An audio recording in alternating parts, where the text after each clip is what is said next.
I'm analyzing the first session of the tactical sequel of the basketball sessions. This one is the marking slash defensive tactics session. Now, the warm up is shuttle runs up the court twice while doing dynamic stretches and speed alternation. Finish with static stretches. Um, Pretty simple warm up, but gets the job done. Quite simple. Nothing to do with defensive or marking situations, but it's getting the body ready for what's to come. First practice, man marking practice. First, I will be aiming to teach the participants how to man mark competitors. It's where everybody on the team chooses one player from the opposite team and they try to make them ineffective. For this practice, we can do a mirror challenge where you stand in front of your partner and one of you has to try and copy them. This will work your agility and effectiveness. Eventually, you'll have to guess what they are going to do so you don't have to act after them. Coaching points. Keep these slightly bent. Make sure your eyesight is at an angle where, whether it's your peripheral or direct eyesight, you can see both. Try to work quickly so you're never caught out. I like this practice. It's quite effective because um, if you can react quick enough to your the person you're marking or your mirror, then it becomes easier in the game. Obviously, there's the advantages and disadvantages. For example, people have different speed, different agility, different strength, different power, which means you have to adapt to all of that.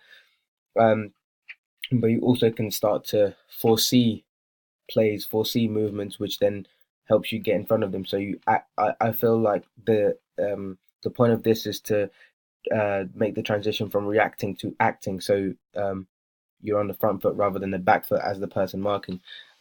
It's very suitable for the aim, but to make it more practical, we could get a ball involved. For example, um, you could be copying them, except they're dribbling a ball, so you have to kind of defend as well as copy their movements, except for the dribbling part. For example, you wouldn't be bouncing anything, so you'd just be copying their footwork, copying their movements, and just trying to defend. And also, like every 15 to 30 seconds, swap with someone else, so you don't have to deal with just one person with one speed type. You deal with different people, big, small, very strong, less strong, agile, not so agile. Um, yeah, so that's that. Practice number two, passing a medium-sized square where you and your team are trying to keep possession, while the other team has assigned individual players to mark every player on your team. Therefore, you will be struggling to make space and make yourself an option for a pass, which will make you work a lot harder. There will be a reward for most passes completed. Of course, the main focus is marking and not so much passes, but um, it's good that the square is medium sized, which makes it effective because that means you can't just move with um, no plan. You have to make movements worth it, and you have to make movements count. They can't just be pointless.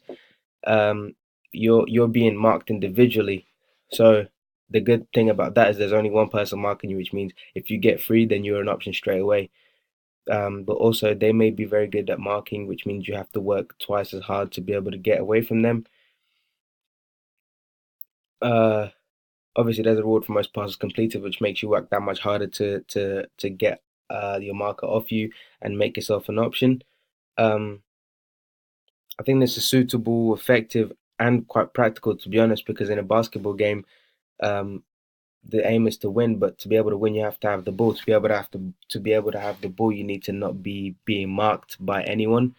So I think this is a pretty good exercise. Quite simple, nothing too extravagant, nothing too over the top, but it gets the job done and it's quite intense. To improve this exercise, uh, I believe what could be done is, for example, uh, switching from man marking to zonal marking, because then the team learns to make transitions into different types of marking. Because obviously there's advantages and disadvantages to both types of marking, but that way you also challenge their concentration and um, make them adapt to change. Coaching points for this: keep low, always stay on the move, try to use the box to your advantage and be more agile than your marker. I agree with every single piece of that. Um, Also, I'd also say be aware of your surroundings because you might not always have a front view of everything that's going on. So you need to be aware of your team and the opposition. Finish off with a short game. However, the main focus was on how much you intercept and how well you defend rather than scoring points. Agreed. The emphasis must be put on the main aim of the session. That way, what they learn on the court in the gym, they'll put it to practice during the game situation. Um, there needs to be a balance, learning to defend and attack. Uh, to make this a better session, I would have liked to see more zonal marking, because it wasn't specifically a man marking session, it was just defensive and marking tactics. So I would have liked to see more zonal marking incorporated in the session. But other than that, I think it was a very good balance between effectiveness, suitability, and practicality. And the cooldown for the session is a lap around the court and static stretches in one place, which makes sense. I mean, this is a pretty intense session, a lot of running, a lot of using your muscles.